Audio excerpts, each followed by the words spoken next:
میرے پاس اچھی ملازمت تھی، عزت تھی اور ایک بہتر زندگی بھی۔ بظاہر میری تمام مشکلات ختم ہو چکی تھی، لیکن تقدیر ابھی میری کہانی کا آخری ورق نہیں پلٹنا چاہتی تھی، کیونکہ جس دن میں بینک میں ایک معمول کے مطابق کام کر رہا تھا، اسی دن قطار میں کھڑی ایک پردہ دار خاتون نے میری زندگی کا سب سے بڑا راز میرے سامنے لا کھڑا کیا۔ یہ ایک ایسا راز جس کا تعلق نہ صرف نادیہ میڈم سے تھا، بلکہ میرے مرحوم والد چچا حامد اور برسوں پہلے چھینی گئی ہماری جائیداد سے بھی تھا۔ اور جب میں نے اس خاتون کا چہرہ پہلی بار واضح طور پر دیکھا تو میرے ہاتھوں سے فائل تقریباً گر ہی گئی۔ اب مریم کی طرف سے میرا دل مکمل طور پر مطمئن تھا۔ وہ اپنی پسند کی نیک اور سمجھدار شوہر کے ساتھ خوش تھی، اور میرے لیے اس سے بڑی خوشی کوئی نہیں ہو سکتی تھی۔ خالہ اکثر مجھ سے کہتی، احمد بیٹا، اب تمہیں بھی اپنی زندگی کے بارے میں سوچنا چاہیے۔ اللہ نے تمہیں عزت دی ہے، اچھی نوکری دی ہے، اب ایک اچھی سی لڑکی دیکھ کر شادی کر لو، گھر میں رونق آ جائے گی اور تمہاری تنہائی بھی ختم ہو جائے گی۔ میں ہر بار مسکرا کر یہی جواب دیتا، خالہ جان، ابھی نہیں، ابھی مجھے کچھ اور وقت چاہیے، ابھی میں خود کو مکمل طور پر سنبھال لینا چاہتا ہوں۔ وہ میری بات سن کر خاموش ہو جاتی، مگر ان کی آنکھوں میں میرے لیے ماں جیسی فکر صاف نظر آتی تھی۔ ایک دن میں نے ان کا ہاتھ پکڑ کر کہا، خالہ جان، آپ نے جو کچھ میرے اور مریم کے لیے کیا ہے وہ شاید کوئی اور نہ کرتا۔ جب سب رشتے دور ہو گئے تھے تب آپ ہمارے ساتھ کھڑے رہے۔ میرے لیے آپ صرف خالہ نہیں، ماں جیسی ہیں۔ یہ سن کر ان کی آنکھوں میں نمی ہو گئی۔ حقیقت بھی یہی تھی، ہمارے مشکل دنوں میں اگر کسی نے ہمارا ہاتھ نہیں چھوڑا تھا تو وہ خالہ تھی۔ انہوں نے مریم کو اپنی بیٹیوں کی طرح پالا اور مجھے ہمیشہ حوصلہ دیا۔ تب مجھے یقین ہو گیا تھا کہ لوگ درست کہتے ہیں، خالہ واقعی ماں جیسی ہوتی ہے۔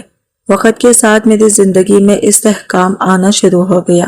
مریم اپنی نئی زندگی میں خوش تھی اور میں اپنی ملازمت میں پوری محنت کے ساتھ آگے بڑھ رہا تھا۔ مگر جب شام کو کام سے واپس آتا تو ایک عجیب سی خاموشی میرا استقبال کرتی۔ یہ خالی گھر، خالی کمرے اور دیواروں پر پھیلی تنہائی اکثر میرے دل کو چبھتی تھی۔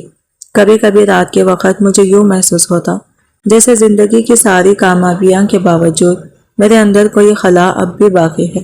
شاید اللہ نے میری مسلسل جدوجہد دیکھ لی تھی۔ وہ لڑکا جو کبھی اسکول کی کینٹین میں کام کرتا تھا، جو راتوں کو جا کر پڑھتا تھا، جو کئی بار جوتے بدلنے کے لیے بھی پیسے نہ رکھتا تھا، اب ایک بڑے اسلامی بینک میں اہم عہدے پر فائز تھا۔ میں نے اپنی محنت، دیانتداری اور لگن سے سب کا اعتماد حاصل کر لیا تھا۔ پہلے ترقی ملی، پھر مزید ذمہ داریاں، اور دیکھتے ہی دیکھتے میں یہ اعلیٰ منصب تک پہنچ گیا۔ میری آمدنی لاکھوں میں پہنچ چکی تھی۔ میں نے شہر کے ایک اچھے علاقے میں اپنا گھر خرید لیا تھا۔ وہ گھر بڑا تو نہیں تھا، مگر اس میں سکون تھا۔ کھڑکیوں سے آنے والی ٹھنڈی ہوا مجھے اکثر ماضی کی یاد دلا دیتی تھی۔ میرے پاس اپنی گاڑی تھی جو ہر صبح مجھے دفتر لے جاتی اور شام کو واپس گھر چھوڑ دیتی۔ دفتر میں میرا اپنا کمرہ تھا جہاں آرام دہ ماحول میں بیٹھ کر میں فیصلے کرتا اور لوگوں کے مسائل سنتا۔ بعض اوقات جب میں آئینے کے سامنے کھڑا ہوتا تو خود کو پہچاننے میں چند لمحے لگ جاتے۔ میری نظروں کے سامنے وہی پرانا احمد آ جاتا جو کبھی کینٹین میں کھانا گرم کیا کرتا تھا، جو لوگوں کے بچے ہوئے برتن صاف کرتا تھا اور رات کو تھکن سے چور ہو کر کتابیں کھول لیتا تھا۔ پھر میں موجود زندگی کو دیکھتا تو دل اللہ کے شکر سے بھر جاتا۔ میرے پاس عزت تھی، دولت تھی، اچھی ملازمت تھی، اپنا گھر تھا اور سکون سے گزرنے کے لیے ہر سہولت موجود تھی۔ بظاہر میری زندگی مکمل نظر آتی تھی، لیکن حقیقت یہ تھی کہ میرے دل کے اندر 3 ایسی خالی جگہیں تھی جو کبھی پر نہ ہو سکی۔ پہلی جگہ میرے والد کی تھی، جنہوں نے خواب دیکھا تھا کہ ان کا بیٹا ایک دن بڑا آفیسر بنے گا۔ دوسری جگہ میری والدہ کی تھی، جنہوں نے ہر مشکل میں میرے لیے دعائیں کی اور آخری سانس تک میرا حوصلہ بڑھایا۔ اور تیسری جگہ نادیہ میڈم کی تھی، وہ خاتون جو میری زندگی کی تاریک ترین دور میں روشنی بن کر آئی، جنہوں نے مجھے گرنے نہیں دیا، مگر پھر ایک دن اچانک میری زندگی سے ایسے غائب ہو گئی جیسے کبھی تھی ہی نہیں۔ میں آج بھی ان تینوں کے لیے دعا کرتا تھا۔ کبھی کبھی رات کے سناٹے میں کھڑکی کے پاس بیٹھ کر آسمان کی طرف دیکھتا اور دل ہی دل میں کہتا، اگر آج آپ لوگ مجھے دیکھ رہے ہیں تو جان لیجیے میں نے ہار نہیں مانی۔ میں نے آپ کے خوابوں کو مرنے نہیں دیا، مگر مجھے اس وقت اندازہ نہیں تھا کہ قسمت برسوں بعد ان تینوں میں سے ایک نام کو دوبارہ میری زندگی میں واپس لانے والی ہے، اور وہ واپسی اتنی غیر متوقع ہوگی کہ میری پوری دنیا ایک بار پھر بدل کر رہ جائے گی، کیونکہ اگلے ہی دن بینک میں ایک پردے دار خاتون میری میز کے سامنے آ کر بیٹھنے والی تھی، اور اس کے ہاتھ میں موجود ایک پرانی فائل میرے ماضی کے تمام بند دروازے کھولنے والی تھی۔ میرے دل میں 3 لوگوں کی یاد ہمیشہ زندہ رہی۔ پہلی یاد میرے والد کی تھی، جو میری کامیابیوں کا دن دیکھنے سے پہلے ہی اس دنیا سے رخصت ہو گئے تھے۔ دوسری میری والدہ کی، جنہوں نے شوہر کے صدمے میں آہستہ آہستہ خود کو کھو دیا اور آخرکار ہمیں تنہا چھوڑ گئی۔ اور تیسری نادیہ میڈم کی، جنہوں نے میری زندگی کی وہ بنیاد رکھی جس پر کھڑے ہو کر میں اپنی قسمت بدل سکا۔ ان تینوں کا احسان میری روح پر اس قدر گہرا نقش ہو چکا تھا کہ میں اپنی ہر کامیابی میں ان کا حصہ محسوس کرتا تھا۔ جب کبھی دفتر میں کوئی میری تعریف کرتا، میرے کام کی تعریف کرتے ہوئے کہتا، احمد صاحب، آپ جیسا ایماندار اور محنتی لوگ بہت کم ہوتے ہیں، تو میرے چہرے پر ہلکی سی مسکراہٹ آ جاتی، لیکن دل کے اندر فوراً ایک نام گونج اٹھتا تھا، نادیہ میڈم۔ مجھے ان کی وہ بات یاد آتی جو وہ اکثر کہا کرتی تھی، بیٹا، علم انسان کو ایسے پہچان دیتا ہے جو دولت بھی نہیں دے سکتی۔ ایک دن تمہارا نام تمہاری محنت کی وجہ سے جانا جائے گا۔ ہر بار جب میں کسی کامیابی کی سیڑھی چڑھتا، مجھے یوں محسوس ہوتا جیسے میرے والد کہیں دور کھڑے فخر سے مجھے دیکھ رہے ہوں، جیسے میری ماں کی دعائیں اب بھی میرے گرد حصار بنائے ہوئے ہوں، اور جیسے نادیہ میڈم کی شفقت بھری آواز آج بھی میرے کانوں میں گونج رہی ہو۔ میری کامیابی دراصل میرے اکیلے کی کامیابی نہیں تھی، اس میں ان تینوں کی قربانیاں، دعائیں اور محبت شامل تھی۔ کبھی کبھی دفتر کی کھڑکی کے پاس کھڑا میں دیر تک باہر دیکھتا رہتا۔ زندگی نے مجھے وہ سب کچھ دے دیا تھا جس کا میں نے کبھی خواب دیکھا تھا، مگر دل کے یہ کونے میں ایک ادھورا سوال آج بھی زندہ تھا۔ نادیہ میڈم آخر کہاں چلی گئی تھی؟ انہوں نے اچانک سب کچھ چھوڑ کر جانے کا فیصلہ کیوں کیا؟ وہ کون سا راز تھا جو وہ اپنے ساتھ لے گئی؟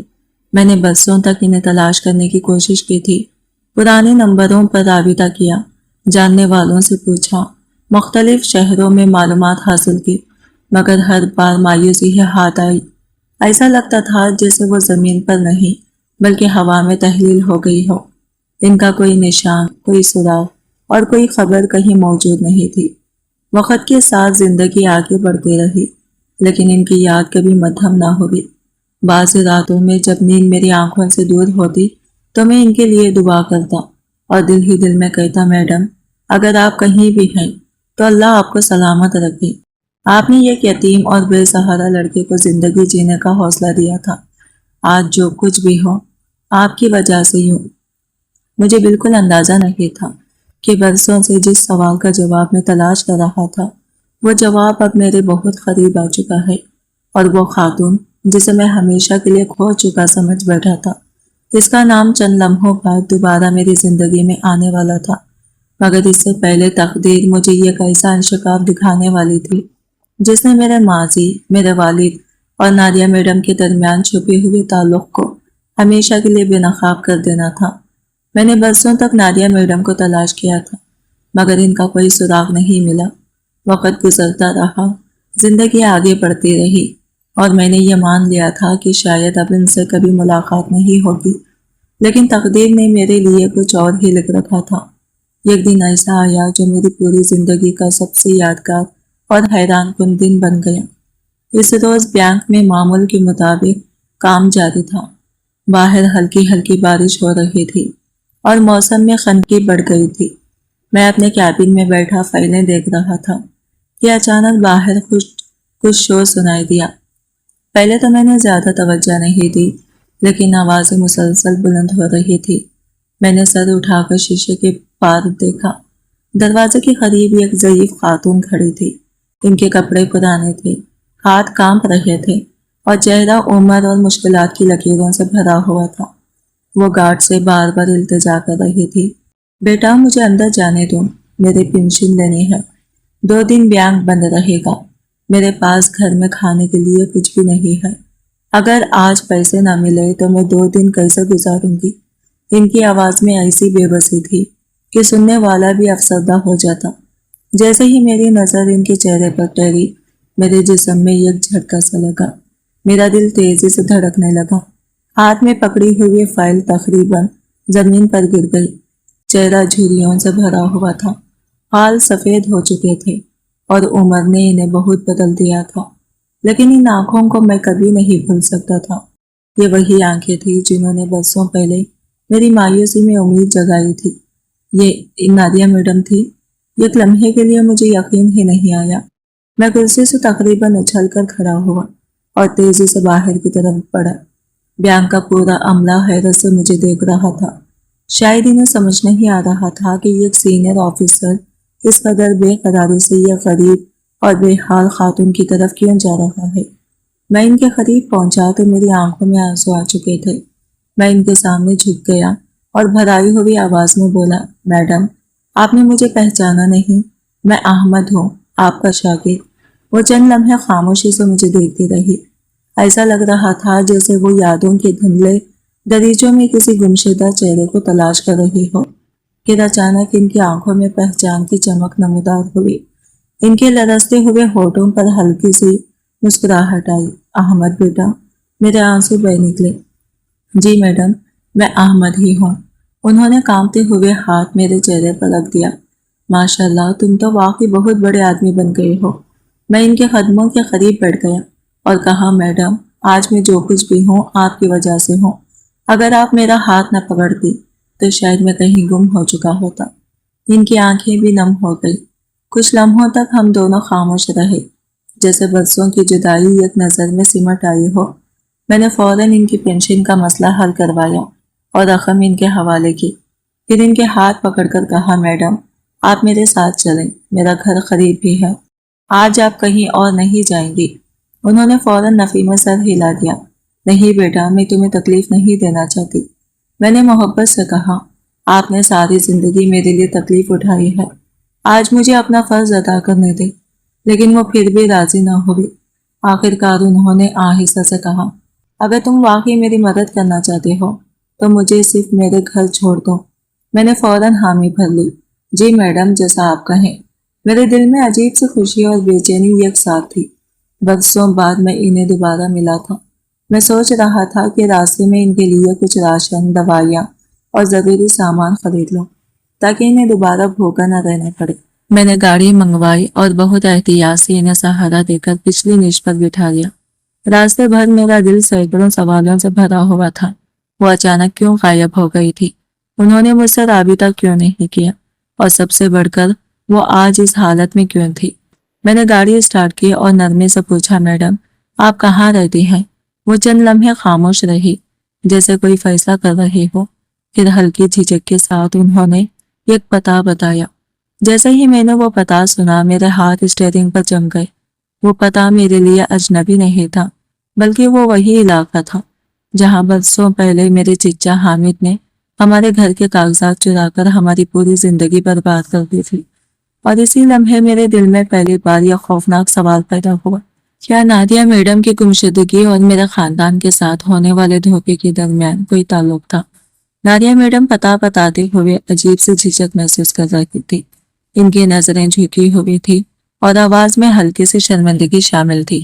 شاید انہیں یہ احساس تکلیف دے رہا تھا کہ جو خاتون کبھی اپنے شاگردوں کو زندگی کے راستے دکھایا کرتی تھی، آج اسی شاگرد کے سامنے اپنی مجبوریوں کے ساتھ کھڑی ہے۔ وہ بار بار الفاظ بدل رہی تھی، جیسے دل نہیں چاہتا تھا کہ میں ان کی موجودہ زندگی کی حقیقت جان سکوں۔ میں نے ان کے چہرے کی طرف دیکھا تو صاف محسوس ہوا کہ وہ اندر ہی اندر بے حد پریشان ہے، لیکن میرے دل میں ان کے لیے عزت پہلے سے بھی بڑھ گئی تھی۔ انسان کی عظمت اس کی دولت یا عہدے سے نہیں، بلکہ اس کے کردار سے پہچانی جاتی ہے، اور نادیہ میڈم آج بھی میری نظر میں ویسی ہی عظیم تھی جیسی برسوں پہلے تھی۔ جیسے ہی میں نے گاڑی اس علاقے کی طرف موڑی اور ان کے بتائے ہوئے محلے کا نام سنا، میرا دل عجیب سی بے چینی سے بھر گیا۔ وہ شہر کا ایک انتہائی پسماندہ اور غریب علاقہ تھا۔ وہاں کی تنگ گلیاں، ٹوٹی ہوئی سڑکیں اور بوسیدہ مکانات دور سے ہی اپنی داستان سنا دیتے تھے۔ کچھ ہی دیر بعد ہم اس محلے میں داخل ہو گئے۔ گلیوں کے کنارے کھلی نالیاں بہہ رہی تھی، بارش کا پانی جگہ جگہ جمع تھا اور کیچڑ سے راستے بھرے ہوئے تھے۔ چھوٹے چھوٹے بچے ننگے پاؤں انہی گلیوں میں کھیل رہے تھے۔ کہیں پرانے کپڑوں میں ملبوس عورتیں دروازوں کے سامنے بیٹھی تھی اور کہیں چند بوڑھے خاموشی سے دیواروں کے ساتھ ٹیک لگانے زندگی کا بوجھ اٹھائے نظر آتے تھے۔ میرا دل ہر گزرتے لمحے کے ساتھ بھاری ہوتا جا رہا تھا۔ میں سوچ بھی نہیں سکتا تھا کہ وہ خاتون جس نے نہ جانے کتنے بچوں کا مستقبل سنوارا تھا، آج ایسے علاقے میں زندگی گزارنے پر مجبور ہوگی۔ گاڑی ایک انتہائی تنگ گلی کے سامنے جا کر رک گئی۔ آگے گاڑی کا جانا ممکن نہیں تھا۔ نادیہ میڈم نے دھیرے سے کہا، بیٹا بس یہی روک دو، میرا گھر اندر ہے۔ میں فوراً گاڑی سے اترا اور ان کا دروازہ کھولا۔ وہ آہستہ آہستہ سہارا لے کر باہر نکلی۔ میں ان کے ساتھ پیدل چلنے لگا۔ گلی کے آخری سرے پر ایک چھوٹا سا پوسیدہ مکان تھا۔ دیواروں کا پلستر جگہ جگہ سے اکھڑا ہوا تھا۔ لکڑی کا دروازہ پرانا اور شکستہ تھا اور چھت کے کناروں سے بارش کا پانی ٹپکنے کے نشانات صاف دکھائی دے رہے تھے۔ میرے قدم وہی رک گئی۔ میں حیرت اور دکھ سے اس مکان کو دیکھتا رہ گیا۔ یہ وہ زندگی نہیں تھی جس کی نادیہ میڈم مستحق تھی۔ میں نے آہستہ سے پوچھا، میڈم آپ یہاں رہتی ہیں؟ انہوں نے ہلکی سی مسکراہٹ کے ساتھ سر ہلا دیا۔ ہاں بیٹا، کئی سالوں سے یہی میرا گھر ہے۔ ان کے لہجے میں شکایت کا ایک لفظ بھی نہیں تھا، مگر یہی بات میرے دل کو مزید تکلیف دے رہی تھی۔ اسی دوران دروازہ اندر سے کھلا اور تقریباً 12-13 سال کی ایک بچی باہر آئی۔ اس نے نادیہ میڈم کو دیکھا تو وہ فوراً دوڑ کر ان کے پاس آ گئی۔ امی آپ آ گئی ہیں، یہ لفظ سن کر میں چونک گیا۔ میری نظریں بے اختیار نادیہ میڈم کے چہرے پر جم گئی۔ امی، میرے ذہن میں تو ہمیشہ یہی تھا کہ وہ تنہا زندگی گزارتے ہیں، ان کی کوئی اولاد نہیں اور وہ دنیا میں بالکل اکیلی ہیں، مگر آج ایک معصوم بچی انہیں امی کہہ رہی تھی۔ نادیہ میڈم کے چہرے پر ایک عجیب سی گھبراہٹ نمودار ہوئی، جیسے کوئی راز اچانک سامنے آنے کے قریب ہو، اور اسی لمحے مجھے محسوس ہوا کہ برسوں پہلے ان کی اچانک گمشدگی کے پیچھے جو کہانی چھپی ہوئی ہے وہ میری سوچ سے کہیں زیادہ پیچیدہ اور حیران کن ہے۔ اس علاقے کی حالت دیکھ کر ہی میرے دل پر ایک بوجھ سا آ گیا تھا۔ ٹوٹی ہوئی گلیاں، کھلی نالیاں، بوسیدہ مکانات اور ہر طرف غربت کے آثار نمایاں تھے۔ وہاں رہنے والے لوگ بھی ایسے دکھائی دیتے تھے جیسے زندگی کی مسلسل جدوجہد نے ان کے چہروں سے خوشی چھین لی ہو۔ بعض بوڑھے تو ایسے لگ رہے تھے جیسے زمانے کے ظلم سہتے سہتے خود کو ہی بھول چکے ہوں۔ اسی لمحے مجھے احساس ہوا کہ نادیہ میڈم کی زندگی نے کس قدر دردناک موڑ لیا ہوگا۔ وہ خاتون جو کبھی سینکڑوں بچوں کو تعلیم دیتی تھی، جن کے الفاظ لوگوں کی مستقبل روشن کرتے تھے، آج خود تنگ دستی، بھوک اور تنہائی کا سامنا کر رہی تھی۔ میری آنکھوں کے سامنے ان کا پرانا روپ گھوم گیا، صاف ستھرے کپڑے، پراعتماد لہجہ، چہرے پر وقار اور آنکھوں میں امید کی روشنی، اور آج وہی خاتون ایک کمزور، تھکی ہوئی اور حالات سے شکستہ عورت کی صورت میں میرے سامنے کھڑی تھی۔ میرے دل میں بے اختیار درد اٹھا۔ میں سوچنے لگا کہ آخر ایسا کیا ہوا تھا، کون سا طوفان ان کی زندگی میں آیا تھا جس نے انہیں اس مقام تک پہنچا دیا۔ وہ تو ہمیشہ دوسروں کا سہارا بنتی تھی، پھر ایسا کیسے ہوا کہ آج خود سہارا ڈھونڈنے پر مجبور ہو گئی؟ جب وہ آہستہ آہستہ گھر کے اندر داخل ہوئی تو میں بھی ان کے ساتھ چل پڑا۔ اندر صرف 2 چھوٹے کمرے تھے، سامان نہ ہونے کے برابر تھا۔ ایک پرانی چارپائی، چند برتن اور دیوار کے ساتھ رکھی ایک الماری جس کے دروازے بھی ٹوٹے ہوئے تھے۔ گھر کی حالت صاف بتا رہی تھی کہ یہاں زندگی آسان نہیں گزرتی۔ میں نے خاموشی سے چاروں طرف دیکھا اور میری آنکھیں نم ہو گئیں۔ یہ وہ خاتون تھی جنہوں نے برسوں پہلے میرے لیے کتابیں خریدی تھی، میری فیس ادا کی تھی، مجھے بھوک اور محرومی سے بچایا تھا۔ اگر وہ نہ ہوتی تو شاید میں آج اس مقام پر کبھی نہ پہنچ پاتا، لیکن آج ان کے اپنے گھر میں بنیادی سہولتیں بھی موجود نہیں تھی۔ نادیہ میڈم نے میری طرف دیکھا اور شاید میرے دل کی کیفیت سمجھ گئی۔ وہ ہلکا سا مسکرائی اور بولی، احمد بیٹا، قسمت کے فیصلے کبھی کبھی انسان کی سوچ سے بہت مختلف ہوتے ہیں۔ میں ان کے سامنے بیٹھ گیا اور دھیرے سے کہا، میڈم آپ نے میری زندگی بدل دی تھی۔ آج آپ کو اس حالت میں دیکھ کر میرا دل برداشت نہیں کر پا رہا۔ آخر آپ کے ساتھ ہوا کیا تھا؟ آپ اچانک سب کچھ چھوڑ کر کیوں چلی گئی تھی؟ میری بات سن کر ان کے چہرے کا رنگ بدل گیا۔ وہ چند لمحے خاموش رہی، پھر ان کی نظریں کمرے کے ایک کونے میں رک گئی، جیسے برسوں پرانی یادیں دوبارہ زندہ ہو گئی ہوں۔ ان کی آنکھوں میں نمی اتر آئی۔ انہوں نے گہری سانس لی اور آہستہ سے کہا، بیٹا، اگر میں تمہیں سچ بتاؤں تو شاید تم یقین نہ کرو۔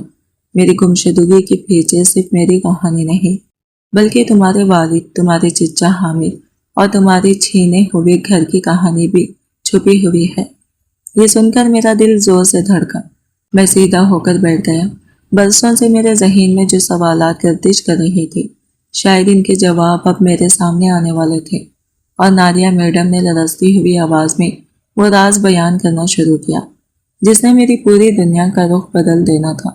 کچھ دیر بعد نادیہ میڈم نہا دھو کر باہر آئے۔ میں نے ان کے لیے نئے کپڑوں کا انتظام کروایا تھا۔ صاف ستھرے کپڑوں میں وہ پہلے سے کہیں بہتر لگ رہی تھی۔ چہرے پر تھکن تو اب بھی موجود تھی، مگر کئی برسوں بعد شاید انہیں سکون کا ایک لمحہ نصیب ہوا تھا۔ ان کی آنکھوں میں ہلکی سی چمک بھی دکھائی دے رہی تھی۔ ادھر کھانے کی میز پر تیار ہو چکی تھی۔ گرم کھانا سامنے رکھا تھا۔ میں نے احترام سے انہیں کرسی پر بٹھایا اور خود ان کے سامنے بیٹھ گیا۔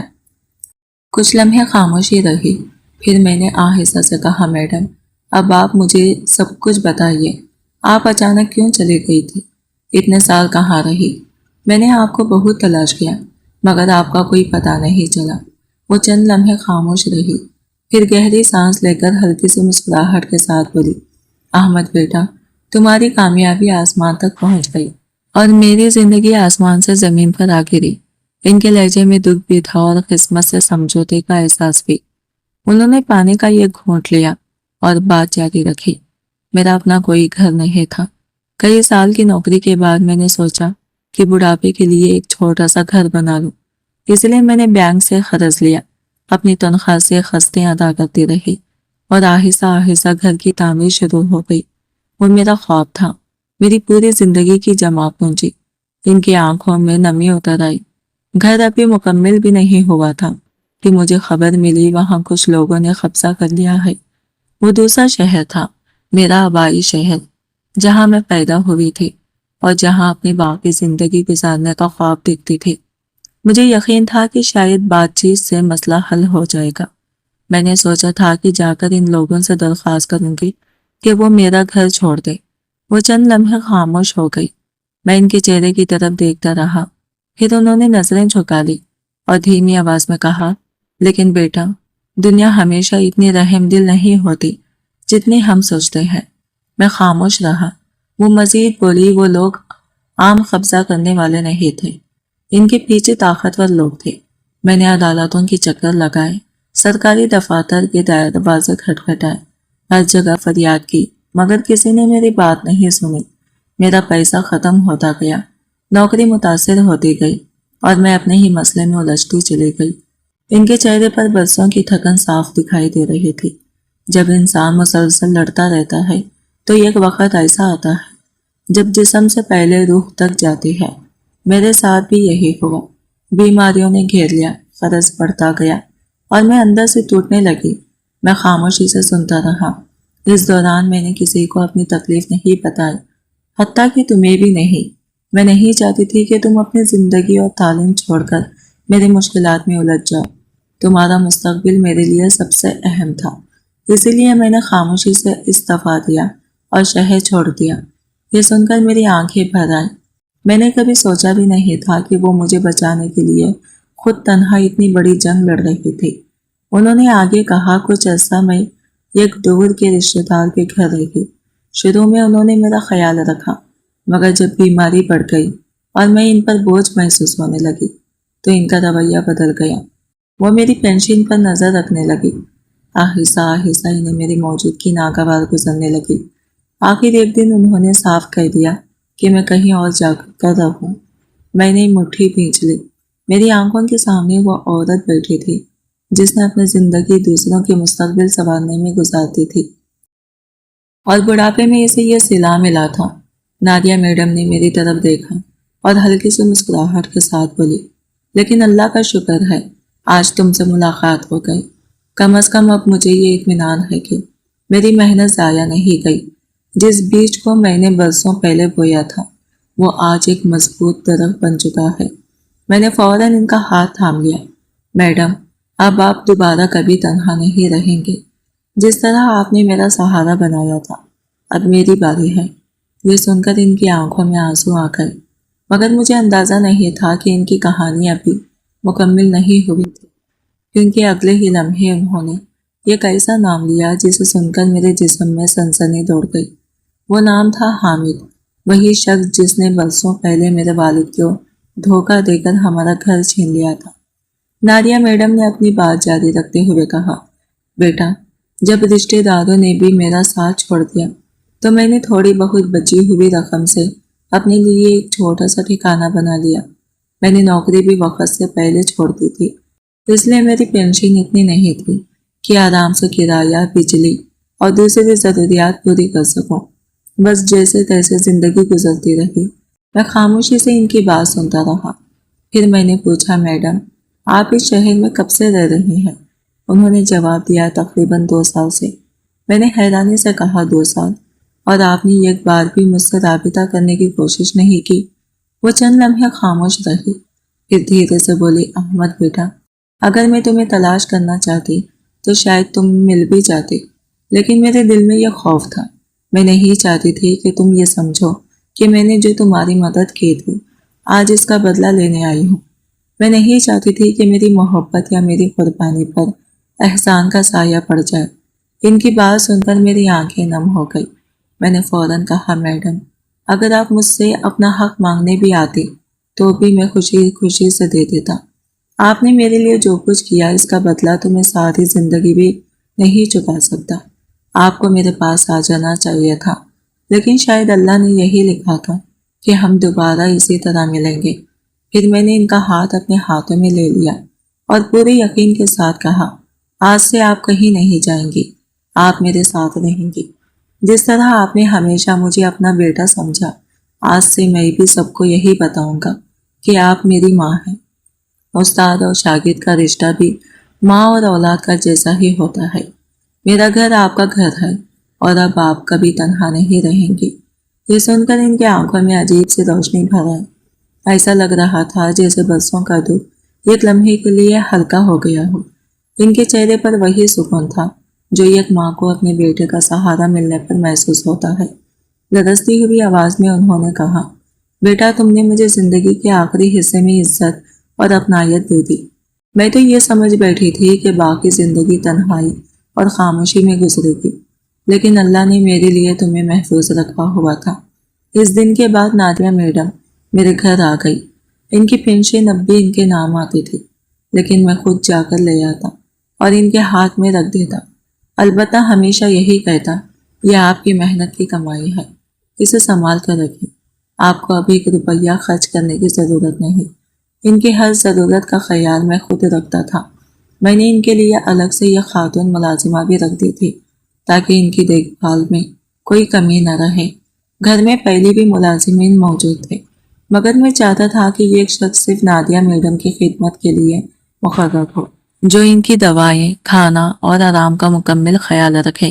آخر ساری زندگی انہوں نے دوسروں کی خدمت میں گزار دی تھی۔ اب وقت تھا کہ انہیں سکون اور عزت دی جائے۔ آہستہ آہستہ گھر کا ماحول بدلنے لگا۔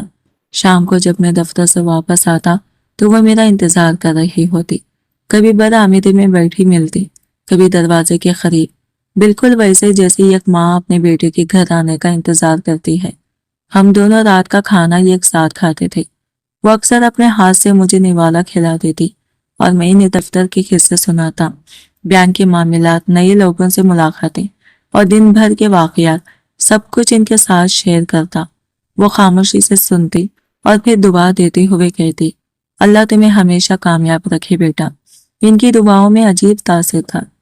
گھر جو برسوں سے خاموش اور ویران لگتا تھا، اب اس میں ایک نئی روح آ گئی تھی۔ نادیہ میڈم بھی بدلنے لگی تھی۔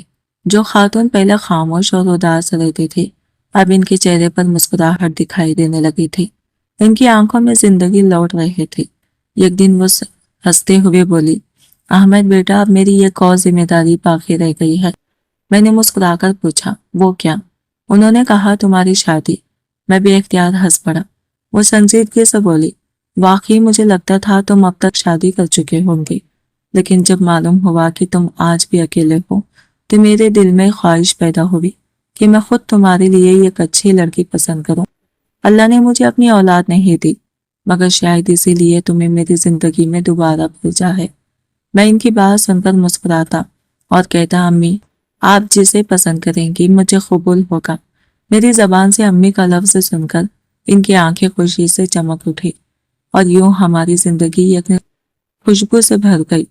میرے گھر میں برسوں بعد ماں کی دعاؤں کی برکت واپس آ گئی تھی۔ وہ خالی پن، وہ تنہائی اور وہ خاموشی جو کبھی میرے دل کو کاٹتی تھی اب ختم ہونے لگی تھی۔ ایسا محسوس ہوتا تھا جیسے اللہ نے میری زندگی سے کھوئی ہوئی ایک نعمت دوبارہ لوٹا دی ہو، لیکن تقدیر ابھی ایک اور حیرت انگیز راز سنبھالے بیٹھی تھی، کیونکہ نادیہ میڈم کی پرانی فائلوں میں ایک ایسا دستاویز موجود تھا جسے دیکھتے ہی مجھے معلوم ہونے والا تھا کہ میرے والد کا چھینا ہوا گھر حقیقت میں کبھی مکمل طور پر ہم سے گیا ہی نہیں تھا۔ زندگی اب سکون کے ساتھ گزر رہی تھی۔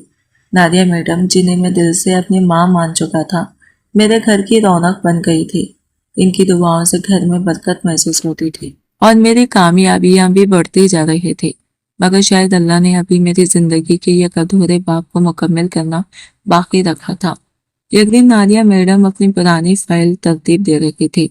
اچانک ایک زرد پڑا ہوا لفافہ ان کے ہاتھ لگا۔ انہوں نے اسے چند لمحے غور سے دیکھا، پھر مجھے آواز دی احمد بیٹا ذرا یہاں آؤ۔ میں ان کے پاس جا کر بیٹھ گیا۔ انہوں نے لفافہ میرے ہاتھ میں دیا۔ جب میں نے اسے کھولا تو اندر کچھ پرانے کاغذات اور تصاویر موجود تھی۔ ان میں سے ایک تصویر دیکھتے ہی میری سانس رک گئی۔ تصویر میں میرے مرحوم والد کھڑے تھے اور ان کے ساتھ نادیہ میڈم بھی موجود تھی۔ میں حیرت سے ان کی طرف دیکھنے لگا۔ انہوں نے دھیمی آواز میں کہا یہ راز میں نے برسوں اپنے دل میں چھپا کر رکھا تھا۔ پھر انہوں نے بتایا کہ کئی سال پہلے جب میرے والد اپنے گھر کے کاغذات اور قانونی معاملات کے لیے مختلف دفاتر کے چکر لگا رہے تھے، تب ان کی ملاقات نادیہ میڈم سے ہوئی تھی۔ نادیہ میڈم نے ایک تعلیمی پروگرام کے سلسلے میں ان کی مدد کی تھی۔ جب میرے چچا حامد نے دھوکے سے گھر اپنے نام کروایا تب میرے والد نے قانونی ثبوت جمع کرنے کی کوشش کی تھی۔ انہی ثبوتوں کی نقل انہوں نے احتیاطاً نادیہ میڈم کے پاس بھی رکھوا دی تھی۔ میرے ہاتھ کانپنے لگے۔ میں نے فوراً وہ کاغذات دیکھے۔ ان میں کچھ ایسے دستاویزات موجود تھے جو ثابت کرتے تھے کہ جائیداد کی منتقلی جعلی طریقے سے کی گئی تھی اور کئی دستخطوں میں رد بدل کیا گیا تھا۔ میرے دل میں برسوں بعد امید جاگ اٹھی۔ میں نے ایک تجربہ کار وکیل سے رابطہ کیا۔ کئی ماہ تک کیس چلتا رہا، پرانے ریکارڈ نکلوائے گئے، گواہ سامنے آئے اور آخرکار سچائی ثابت ہو گئی۔ عدالت نے فیصلہ سناتے ہوئے کہا کہ میرے والد کے ساتھ دھوکہ کیا گیا تھا اور جائیداد کی منتقلی غیر قانونی تھی۔ وہ دن میری زندگی کی یادگار ترین دنوں میں سے ایک تھا۔ میں عدالت کے باہر کھڑا آسمان کی طرف دیکھ رہا تھا۔ میری آنکھوں میں آنسو تھے۔ مجھے ایسا محسوس ہوا جیسے آج میرے والد کی روح کو سکون ملا ہو۔ چچا حامد برسوں پہلے اپنی لالچ اور غلط فیصلوں کی وجہ سے سب کچھ ہو چکے تھے۔ ان کے اپنے بچے بھی ان سے دور ہو گئے تھے۔ جب انہیں اپنے کیے کا احساس ہوا تو بہت دیر ہو چکی تھی۔ میں نے ان سے بدلہ لینے کی بجائے صرف اتنا کیا کہ انہیں معاف کر دیا۔ نادیہ میڈم نے جب یہ سنا تو ان کی آنکھوں میں فخر بھی بھر آیا۔ انہوں نے کہا بیٹا اصل کامیابی جائیداد واپس ملنے میں نہیں بلکہ دل صاف رکھنے میں ہے۔ کچھ عرصے بعد انہی کی پسند سے میری شادی ایک نیک سیرت اور تعلیم یافتہ لڑکی سے ہو گئی۔ گھر میں پھر سے ہنسی خوشی اور رونق لوٹ آئی۔ میری بیوی نے بھی نادیہ میڈم کو اپنی ماں کی طرح عزت دی۔ وقت گزرتا رہا۔ ایک شام ہم سب گھر کے صحن میں بیٹھے تھے۔ میرے بچے کھیل رہے تھے۔ میری بہن اپنے شوہر اور بچوں کے ساتھ آئی ہوئی تھی اور نادیہ میڈم آرام کرسی پر بیٹھی سب کو مسکراتے ہوئے دیکھ رہی تھی۔ اچانک انہوں نے مجھے قریب بلایا۔ میں ان کے پاس جا کر بیٹھ گیا۔ انہوں نے میرا ہاتھ اپنے ہاتھ میں لیا اور کہا احمد آج مجھے لگتا ہے کہ میری زندگی ضائع نہیں گئی۔ میری اپنی اولاد نہیں تھی مگر اللہ نے مجھے تم جیسا بیٹا دیا تھا۔ میری آنکھوں سے آنسو بہنے لگے۔ میں نے ان کا ہاتھ چوم لیا اور کہا امی اگر آپ میری زندگی میں نہ آتی تو میں آج یہاں نہ ہوتا۔ وہ مسکرائی۔ چند ماہ بعد وہ ایک رات سکون سے سوئی اور پھر دوبارہ نہ جاگی۔ ان کے چہرے پر ایسی اطمینانت تھی جیسے کوئی اپنی ذمہ داری مکمل کر کے اطمینان کے ساتھ رخصت ہوا ہو۔ ان کی وصیت کے مطابق ہم نے انہیں اپنی ماں کی حیثیت سے دفن کیا۔ آج بھی جب میں اپنی زندگی پر نظر ڈالتا ہوں تو مجھے احساس ہوتا ہے کہ انسان کو کامیاب بنانے میں صرف اس کی محنت نہیں بلکہ کچھ مخلص لوگوں کی دعائیں بھی شامل ہوتی ہیں۔ میرے والد نے مجھے خواب دیا تھا، میری ماں نے مجھے دعائیں دی تھی اور نادیہ میڈم نے مجھے راستہ دکھایا تھا۔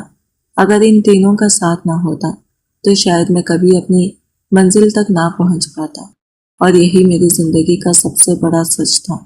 آج کی ویڈیو کہانی آپ کو کیسی لگی کمنٹ کر کے ضرور بتائے گا، اور ویڈیو اچھی لگی ہے تو لائک شیئر ضرور کیجیے گا اور ہمارے چینل کو سبسکرائب کریں فرینڈس۔